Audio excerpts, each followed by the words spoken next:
میرے نبی پاک صلی اللہ تعالی علیہ وسلم رجب سے رمضان کا استقبال کی تیاری کرو. جب رجب کا مہینہ آتا تو آپ اللہم بارک لنا فی رجب و شعبان وبلغنا رمضان، یا اللہ ہمارے رجب شعبان میں برکت دے اور رمضان کا مہینہ ہمارے نصیب فرما. اللہم سلمنا لرمضان، اے اللہ ہمیں رمضان تک سلامتی کے ساتھ پہنچا دے. وسلمہ لنا، اور اسے سلامتی کے ساتھ ہم تک پہنچا دے. وتسلمہ منا، پھر ہمارے روزے اس میں قبول بھی فرما لے. اتنی جلد پہلے سے رمضان کا استقبال فرماتے. شعبان کا چاند خود دیکھنے کی کوشش فرماتے تھے، شعبان کے چاند کو خود دیکھنے کا اہتمام فرماتے تھے. اور چاند نظر آ جاتا تو روزہ رکھتے تھے. شعبان کا، یکم شعبان کا چاند نظر نہیں آتا تھا تو روزہ نہیں رکھتے تھے. چاند نظر آ جاتا تھا شعبان کا تو رمضان کے استقبال کے لیے روزہ رکھتے تھے. اور رمضان قرآن کا مہینہ ہے. شہر رمضان الذی انزل فیہ القرآن، رمضان کا مہینہ جس میں قرآن اترا. حالانکہ ہونا چاہیے رمضان کا مہینہ جس میں روزہ فرض ہوا. وہ آگے کہا فمن شہد منکم الشہر فلیصم، پھر جو مہینے کو دیکھ لے پالے تو روزہ رکھے. لیکن رمضان کا تعارف کیسے ہے؟ رمضان کا مہینہ جس میں قرآن کو اتارا گیا. رمضان کا تعارف قرآن سے ہے. یہ اشارہ ہے کہ یہ مہینہ قرآن کا ہے. اس میں قرآن اترا، اس میں تورات اتری، اس میں زبور اتری، اس میں انجیل اتری، اس میں صحف ابراہیم اترے، صحف موسیٰ اترے. لہٰذا امت کو خاموش پیغام دیا ہے کہ رمضان قرآن کے ساتھ گزارو. موبائل بند کر دو، لیپ ٹاپ بند کر دو، فیس بک بند کر دو، سوشل میڈیا بند کر دو، یہ ٹاک شوز بند کر دو، 1 مہینے کے لیے ٹی وی بند کر دو، اخبار بند کر دو. بس قرآن کے ساتھ بیٹھ جاؤ. مرد یا عورت قرآن کے ساتھ تلاوت بھی کرو اور پشت مقرر کر کے ترجمہ بھی پڑھو. بھائیو بہنوں، میرا درد ہے، میرا دکھ ہے، ہم قرآن سے بہت دور ہو گئے. ہم قرآن سے بہت دور ہو گئے. ہم نے قرآن رکھ لیا ہے صرف ختم پڑھنے کے لیے، فاتحہ پڑھنے کے لیے، یا کسی کی دکان کھلتی ہے تو یاسین پڑھنے کے لیے. ہم نے قرآن فال نکالنے کے لیے، ہم نے قرآن اموات پر پڑھنے کے لیے. یہ ساری باتیں کرو، لیکن قرآن کا موضوع تو ہدایت ہے. قرآن کا موضوع تو ہدایت ہے، اور ہدایت ملتی ہے قرآن پڑھنے سے. اور صرف پڑھنے سے نہیں، سمجھنے سے کہ اللہ کیا کہہ رہا ہے. میں یوں کہتا ہوں، اگر آپ کو سارے قرآن میں کوئی تکلیف ہو رہی ہے تو پورے قرآن میں ٹوٹل 89 80 جمع 9 99 89 صرف 99 دفعہ میرے اللہ نے کہا ہے یا ایھا الذین آمنو، اے ایمان والو. تو اللہ کیا کہہ رہا ہے؟ مجھ سے بات کرنے لگا ہے. یا ایھا الناس، پوری دنیا سے بات. یا ایھا الذین کفروا، کافروں سے بات. یا اہل الکتاب، عیسائیوں سے بات، یہودیوں سے بات. یا ایھا الذین ہادوا، یہودیوں سے بات ہو رہی ہے. لیکن یا بنی آدم، ساری دنیا سے بات ہو رہی ہے. لیکن آپ کہتے ہیں نا یا ایھا الذین آمنوا. تو اس کی مثال ایسے جیسے آپ سب بیٹھے ہوئے. اب کتنے بیٹھے؟ میں کہتا ہوں بھائی نواز صاحب ذرا میری بات سنیں. میں ان کو یہاں بلا لیتا ہوں، یوں بات شروع کر دیتا ہوں. آپ سب کے دل میں آئے گا کوئی خاص بات ہے، تو خاص بات ہو رہی ہے نا، خاص بات ہو رہی ہے. میرا رب قرآن کے 30 پاروں میں، میں قربان جاؤں کتنے تھوڑے ہمیں اللہ نے حکم سنا ہے، صرف 89 دفعہ اے ایمان والو، اے ایمان والو، اے ایمان والو، اے ایمان والو. اس کے بعد اللہ کیا کہتا ہے؟ اللہ کے واسطے اتنا تو پڑھ لو کہ اللہ تو کیا کی جانا ہے 10. اور اس میں ہر دفعہ نیا حکم نہیں ہے، ایک ہی حکم کئی دفعہ آیا ہے. یا ایھا الذین آمنوا اتقوا اللہ حق تقاتہ، یا ایھا الذین آمنوا اتقوا اللہ ولتنظر نفس ما قدمت لغد واتقوا اللہ. یا ایھا الذین آمنوا اتقوا اللہ وآمنوا برسولہ. اتقوا اللہ، اتقوا اللہ، اتقوا اللہ، تکرار کے ساتھ. تو میرے بھائی بہنوں، اتنا تو قرآن دیکھ لو کہ یا ایھا الذین آمنوا کے بعد اللہ کیا کہتا ہے، کیا کہہ رہا ہے. جس کا ترجمہ پسند ہے اس کا پڑھ کے دیکھ لو کہ میرا اللہ مجھ سے کیا کہتا ہے. اللہ کے واسطے قرآن سے دوری ختم کرو. قرآن سے اخبار پڑھنے کے لیے بھی ٹائم ہے، ٹاک شو دیکھنے کے لیے بھی ٹائم ہے، فضولیات کے لیے بھی ٹائم ہے. کرو، آدھا گھنٹہ نکال لو، آدھا گھنٹہ، 15 منٹ، 10 منٹ، چلو ایک آیت. تو میرے بھائی بہنوں، اس مہینے کو قرآن کا مہینہ بناؤ. فمن شہد منکم الشہر فلیصم، مہینہ آ گیا، روزہ رکھو. فمن کان مریضا علی سفر فعدۃ من ایام اخر، مریض ہو سفر میں ہو بعد میں رکھ لو. ایک لفظ اور ہے وَلِتُكْمِلُ الْعِدَّةَ، اس مہینے کو مکمل کرو، پورا کرو. لیکن لفظ ہے کمال. کمال کا کیا مطلب ہوتا ہے؟ صفات میں پورا کرنا. تمام کا کیا مطلب ہوتا ہے؟ اجزاء میں پورا کرنا. روزے کو کمال تک پہنچانے کے لیے 4 چیزوں کو چھوڑنا ہوگا. 4 چیزیں اگر ہیں، نہیں ہیں تو مبارک، ہیں تو چھوڑنا ہوگا. میرے نبی نے فرمایا جو شراب پیتا ہے اس کا روزہ اوپر نہیں جاتا ہے. تو اگر کسی کو عادت ہے توبہ کر. پھر شرابی تو تھوڑے ہیں، جو ماں باپ کا نافرمان ہے اس کا روزہ اوپر نہیں جاتا ہے، یہ بہت زیادہ ہیں. ماں باپ کی نافرمانی تو جنگل کی گھاس کی طرح پھیلی ہوئی ہے. شاید ہی کوئی خوش قسمت ماں باپ ہوں گے جن کی اولاد ان کی آنکھوں کی ٹھنڈک ہوگی، ورنہ آج کل اولاد سینے کا کانٹا بنے ہوئے ہیں اور کانٹے کی طرح چبھے ہوئے خنجر کی طرح کاٹ رہے ہیں. ماؤں کو روتے دیکھا ہے، تڑپتے دیکھا ہے، ماں باپ کو. مجھے ایک باپ کہہ رہا ہے، باپ میرے علاقے کے ذمہ دار فوت ہو گئے، پرانا تعلق، میرا پتر اگے سڑتا پہ ہوئے تو میں دعا نہ کرے سا بچ کر. ہاں میرے سامنے بیٹھ کے کہ مولانا صاحب وہ دی ماں بھی آندھی ہے جا اگے سڑتا پہ اسی تو میں نہ اکسان اللہ سا میرے پتر نو بچا. تو ماں باپ کی نافرمانی یہ روزے کو نہیں پورے دین کو روک دیتی ہے، پورے دین کو روک دیتی ہے. صرف روزہ نہیں ہے، پورا دین رک جاتا ہے. ایک صحابی علقمہ رضی اللہ تعالیٰ عنہ، ان کی بیگم کا پیغام آیا ہے کہ میرے خامن مر رہے ہیں، کلمہ نہیں پڑھا جا رہا. صحابی جن کے بارے میں اللہ کہتا ہے کلن وعد اللہ الحسنى، میرے محبوب تیرا ہر صحابی جنتی. وعدہ، وعدہ کیا ہے؟ وعدہ. ان کی خطائیں معاف، یہ نہیں کون سے گناہ نہیں ہوئے تو ہم نے معاف کر دیا، آپ کی توفیل معاف کر دی. تو آپ دوڑے ہوئے گئے، کہا بیٹا کلمہ پڑھو. کہا جی نہیں پڑھا جا رہا، بول رہے ہیں کلمہ نہیں پڑھا جا رہا. آپ نے پوچھا ماں باپ میں کون ہے؟ کہا جی ماں. آپ نے پوچھا ناراض ہے؟ کہا جی ناراض ہے. اب بولو. وہ آ گئی تو آپ نے پوچھا علقمہ کی ماں تم ناراض ہو بیٹے سے؟ کہا جی ناراض ہو. کیوں ناراض ہو؟ اب وجہ سننا، آج کل کی وجہ نہیں، وجہ سننا. کہا یا رسول اللہ میرا بچہ بہت نیک ہے، رات کا اٹھنے والا تھا، دن کا روزے والا تھا، لیکن مجھ سے بات بدتمیزی سے کرتا تھا، سخت لہجے میں بولتا تھا. مجھے اس کا دکھ ہے، اس نے اپنی زبان سے میرا دل توڑا، زخمی کیا. اللہ اللہ. آج کی طرح نہیں کہ ماں باپ کو دھکے دیے جا رہے ہوں، گالیاں دی جا رہی ہیں، صرف اتنا کہ یہ مجھے بدتمیزی کے ساتھ مجھ سے بولتا تھا. تو آپ نے کہا معاف کرو گی؟ کہا میرا جی نہیں چاہتا. آپ نے کہا میں آگ لگا دوں اس کو، پھر سفارش کرو گی؟ کہا نہیں اتنی تو ناراض نہیں کہ آگ میں جلتا دیکھو. کہا پھر اگر تو نے اسے معاف نہ کیا تو اللہ اسے آگ میں جلا دے گا. کہا اچھا میں معاف کرتی ہوں، میں معاف کرتی ہوں. آپ نے کہا بیٹا کہو لا الہ الا اللہ. تو ان کی زبان سے نکلا لا الہ الا اللہ اور جان نکل گئی.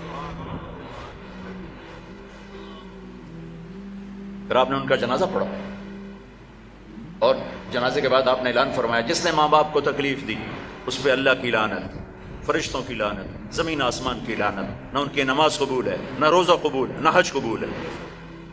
تو روزے کو روکنے والی چیز ہے شراب، ماں باپ کی نافرمانی. لیکن ماں باپ سے بھی کہتا ہوں ایسے رویے مت اختیار کرو کہ اولاد گستاخ ہو جائے. آج کے 90% ماں باپ اپنی خطاؤں سے اولاد کو گستاخ بنا رہے ہیں. انہیں پتہ نہیں ہے کہ اولاد کو لے کے کیسے چلنا ہے. تربیت چڑھائی چڑھنے کو کہتے ہیں، رب واسے ہے تربیت. اور چڑھائی چڑھنے میں پسینے آتے ہیں، بدن ٹوٹتا ہے. اور آج کی تربیت ہے ڈنڈے مارو بے عزت کرو، ڈنڈے مارو بے عزت کرو، چاہے ماں باپ ہو، چاہے اسکول ہو، چاہے مدرسہ ہو، چاہے وہ مکتب ہو، بے عزت کرو. یہ چیز گستاخی پیدا کرتی ہے. میرے نبی نے کہا اکرموا اولادکم، اکرموا اولادکم، اپنی اولاد کو عزت دو. حضرت علی کا فرمان ہے لأنہم خلقوا لزمان غیر زمانکم، یہ تم سے اگلے زمانے کے لیے پیدا کیے گئے ہیں. اگر اپنے نام کو باقی رکھنا چاہتے ہو تو ان کو عزت دو. اور میرے نبی کیسے عزت دیتے تھے؟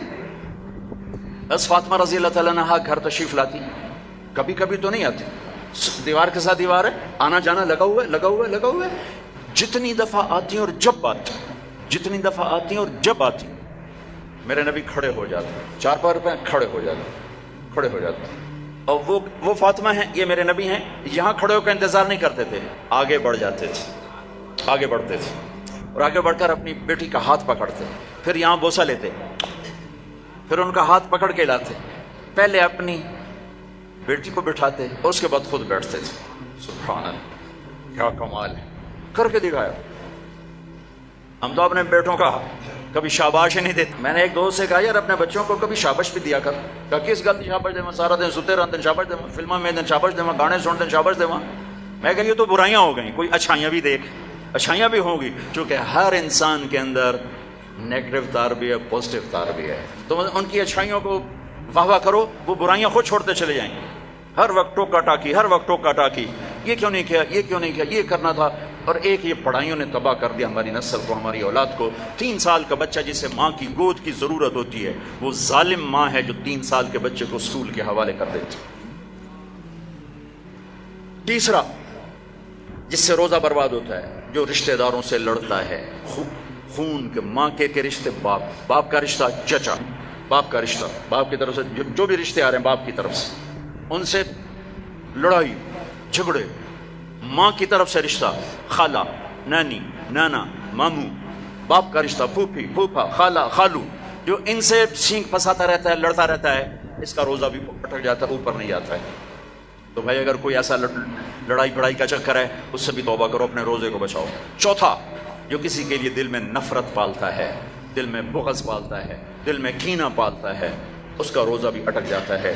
اپنے دل کو بھائیوں بہنوں نفرت سے صاف کرو, بغض سے, کینہ سے صاف کرو. ماں باپ کی دعائیں لو, رشتہ داروں سے صلح کرو, اپنے روزہ بچاؤ, تاکہ اللہ تقوی کا لباس دے اور اللہ کی بارگاہ میں پیشی ہو سکے. میرے محبوب صلی اللہ تعالیٰ علیہ وسلم تو سارا سال ہی روزے رکھتے تھے, سارا سال ہی روزے رکھتے تھے. اور ہمیں اللہ نے سحری عطا فرمائی. پہلی امتوں کو سحری نہیں ملی, ہمیں اللہ تعالیٰ نے سحری عطا فرمائی.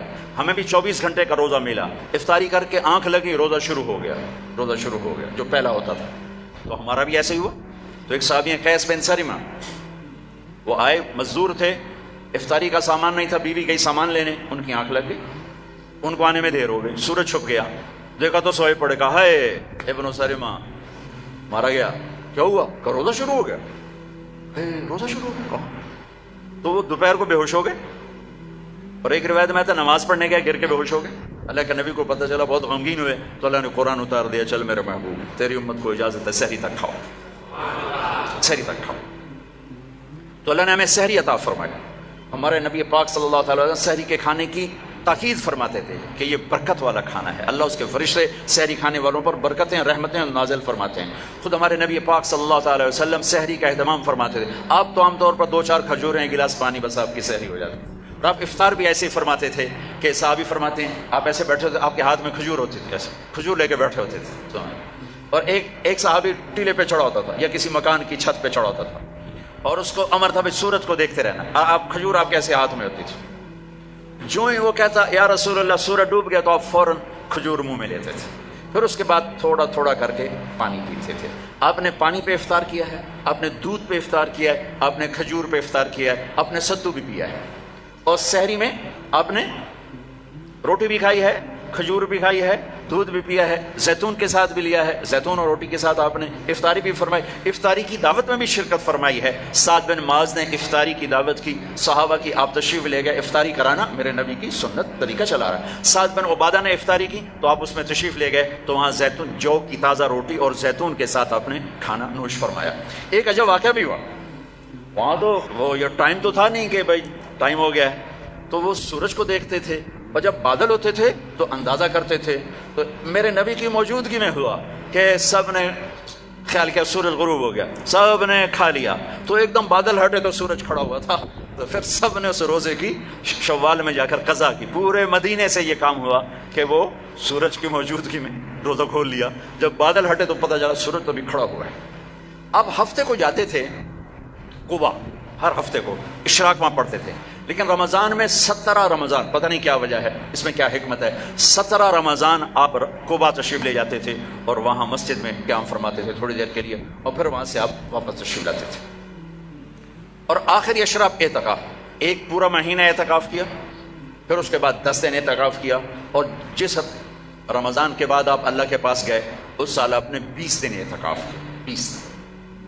ایک دفعہ اعتکاف آپ نے اٹھا دیا. ایسے ہوا کہ آپ نے اعتکاف میں بیٹھے, تو حضرت صفیہ رضی اللہ عنہ نے آپ سے اجازت مانگی کہ میں بھی آپ کے ساتھ بیٹھ جاؤں گا. بیٹھ جاؤ. انہوں نے بھی, آپ کے لیے خیمہ لگتا تھا, چھوٹا سا خیمہ تھا, اس میں چارپائی ہوتی تھی, اس پر بستر ہوتا تھا, اور کبھی آپ مغرب عشاء کے درمیان نہاتے بھی تھے، چونکہ گرمیوں کا رمضان پایا نا، سارا آپ نے گرمیوں کا رمضان پایا، تو آپ اپنے اوپر پانی ڈلواتے تھے، اور کبھی یوں لیٹ جاتے اور سر آپ کا کھڑکی میں چلا جاتا، اور عائشہ رضی اللہ تعالیٰ عنہا آپ کا سر دھو کے کنگھی فرماتی، تیل لگاتی کنگھی فرماتی۔ آپ پیشاب استنجے کے لیے گھر تشریف جاتے، لیکن سحری اور افطاری اعتکاف کی حالت میں آپ نے گھر نہیں کی، بلکہ مسجد میں آ کے نوش فرماتے تھے۔ تو حضرت صفیہ کی دیکھا دیکھی دو اور ازواج مطہرات نے بھی خیمے لگا لیے، تو پھر آپ نے اپنا اعتکاف موقوف کر دیا کہ وہ ایک گھر کا ماحول بن گیا، اور اعتکاف کا مقصد ہوتا ہے خلوت اور تنہائی، خلوت اور تنہائی، تاکہ اللہ سے آدمی کھل کے بات کر سکے۔ تو پھر آپ نے وہ اعتکاف شوال میں 10 دن اس کے آپ نے پورے فرمائے۔ تو آخری عشرے میں آپ اعتکاف کا آپ کا معمول تھا۔ اور ایک چیز آپ نے ہمیں دی، تراویح کی نماز، 3 دن آپ نے نماز پڑھائی، اور چوتھے دن مسجد بھر گئی، باہر بھی جگہ نہ ملی، تو آپ آئے ہی نہیں، شہری تک لوگ بیٹھے رہے۔ تو آپ شہری کے قریب آئے تو آپ نے فرمایا میں دیکھ رہا تھا تم سارے آئے ہوئے تھے، لیکن میں اس لیے نہیں آیا کہ مجھے ڈر لگا کہیں تمہارے اوپر یہ نماز فرض نہ ہو جائے، تو تکلیف سے بچانے کے لیے نہیں۔ تو پھر اللہ کے نبی کے دور میں صحابہ 5-5 6-6 کی ٹولیاں بنا کر قرآن سنتے تھے، اور کوئی یہاں کوئی یہاں کوئی یہاں، اور رکعت متعین نہیں تھی، کوئی 10 پڑھ رہا ہے، کوئی 8 پڑھ رہا ہے، کوئی 12 پڑھ رہا ہے، کوئی 20 پڑھ رہا ہے۔ صدیق کے دور میں بھی ایسے ہی تھا کہ سارے مختلف ایسے پڑھتے تھے۔ تو عمر رضی اللہ تعالیٰ عنہ نے اپنے دور میں پھر کہا ان سب کو میں جمع کروں گا، سب کو جمع کر کے، اور ابی بن کعب رضی اللہ تعالیٰ عنہ کو امام بنایا، اور آپ نے 20 تراویح باقاعدہ قرآن کے پورے ختم کے ساتھ اس کو آپ نے شروع فرمایا۔ اور ادھر عبداللہ بن صائب رضی اللہ تعالیٰ عنہ کو خواتین کا امام مقرر فرمایا کہ وہ ان کو تراویح پڑھائیں اور اس میں قرآن سنائیں۔ یہ جو حرم شریف میں دعا ہوتی ہے ختم قرآن کی نا، آخری رکعت میں قل اعوذ برب الناس، یہ دعا حضرت عثمان نے شروع کروائی کہ جب قرآن ختم ہو رہا تھا اور آخری 2 رکعت رہ گئیں، تو آپ نے حافظ سے کہا جب قرآن ختم کرو تو دعا کرنا۔ انہوں نے کہا جی کیا دعا کروں؟ کہ جو تیرے دل میں آیا کرنا۔ تو بھائی یہ حضرت عثمان رضی اللہ تعالیٰ عنہ کی سنت ہے کہ پھر انہوں نے یہ دعا منگوانا شروع فرمائی، اور اس وقت سے اب تک یہ امت کا معمول چلا آ رہا ہے۔ اچھا، یہ جو ہم 2-4 تراویح کے بعد بیٹھتے ہیں اور ایک چھوٹی سی دعا پڑھتے ہیں اور پھر کھڑے ہو جاتے ہیں، یہ ترویحہ ہوتا ہے تھوڑی دیر آرام کرنا، ترویحہ تھوڑی دیر آرام کرنے کو کہتے ہیں ترویحہ، ٹھیک ہے؟ اور اس کی جمع تراویح۔ مکے والے کیا کرتے تھے؟ 4 تراویح پڑھنے کے بعد ایک طواف کرتے تھے، پھر 4 رکعت پڑھتے تھے، پھر ایک طواف کرتے تھے۔ انہوں نے تو ساری رات لگ جاتی ہے، وہ تو جا کے سحری میں مشکل سے جا کے ان کی تراویح ختم ہوتی تھی۔ جب مدینے والوں نے دیکھا یہ تو طواف کرتے ہیں تراویح پڑھتے ہیں، ساڑھے کول تو بیت اللہ ہے نہیں، آپا کی کریے، انہوں نے 20 کی 40 کر دی، وہ کبھی 40 رکعت پڑھتے تھے۔ بڑھانے میں کوئی منع کوئی نہیں، چونکہ صلاۃ اللیل مثنا مثنا، تو وہ ان کے مقابلے میں 40 رکعت پڑھتے تھے۔ حافظ عطیہ سالم رحمۃ اللہ علیہ تھے، مسجد نبوی کے بہت بڑے عالم اور بڑے ان کا حلقہ تھا۔ میں ان کے درس سے بڑا فائدہ اٹھایا، ان کے درس سے میں نے بہت فائدہ اٹھایا۔ میں جب حج پہ جاتا تو لمبا عرصہ ٹھہرنا ہوتا تھا، تو میں ان کے مغرب سے عشاء روزانہ بیٹھتا تھا، اور وہ بندہ علم کا ایک بحر ذخار تھا، اللہ ان کے درجے بولا، میں ملا بھی ہوں۔ تو انہوں نے ایک رسالہ لکھا ہے تراویح پر، کاش اس کا اردو ترجمہ ہوتا تو میں آپ کو کہتا اسے پڑھو۔ تو اللہ نے ہمیں ایک تراویح کی نماز عطا فرمائی، جس کے ہر سجدے پر حدیث میں آتا ہے 1500 نیکی لکھی جاتی۔ ایک سجدہ کتنے؟ اور ہر سجدے پر ایک گھر بنتا ہے۔ کس چیز کا؟ سرخ یاقوت۔ کتنا بڑا ہوتا ہے؟ 60,000 سونے چاندی کے دروازے ہوتے ہیں۔ ہر سجدے پر کیا ملتا ہے؟ ایک درخت جس کے نیچے 100 سال عربی گھوڑا دوڑ سکتا ہے۔ پھر تراویح اور روزے کے بدلے کیا ملتا ہے؟ اللہ آخری رات کہتا ہے میرے بندے بندی ہو، جن کا روزہ رات کی تراویح میں نے دیکھا، میں نے قبول کیا، جاؤ معاف کر دیا، جاؤ معاف کر دیا۔ ایک سحری میں اللہ کے نبی کے سامنے بکرے کی سری پیش کی گئی، آپ کے گھر میں تو نہیں پکتی تھی، کہیں سے پک کر آئی، تو آپ کھا رہے تھے، تو حضرت علی بھی آپ کے ساتھ تھے۔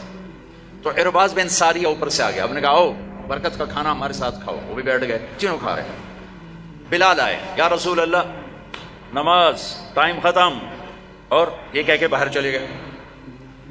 اذان دینے سے پہلے پھر دیکھنے آئے کہ چھوڑ دیا کھانا تو اذان دو، آئے تو آپ ابھی کھا رہے تھے۔ انہوں نے کہا یا رسول اللہ واللہ لقد اصبحت، اللہ کی قسم ٹائم ختم ہو گیا، یعنی صبح ہو گئی۔ تو آپ نے یوں کہا تیرا بھلا ہو جائے، ارے بلال صبح نہیں ہوئی تھی، تیری قسم کی وجہ سے اللہ نے اسے پہلے نکال دیا کہ تیری قسم جھوٹی نہ پڑ جائے، تیری قسم پر اللہ نے اسے پہلے نکال دیا۔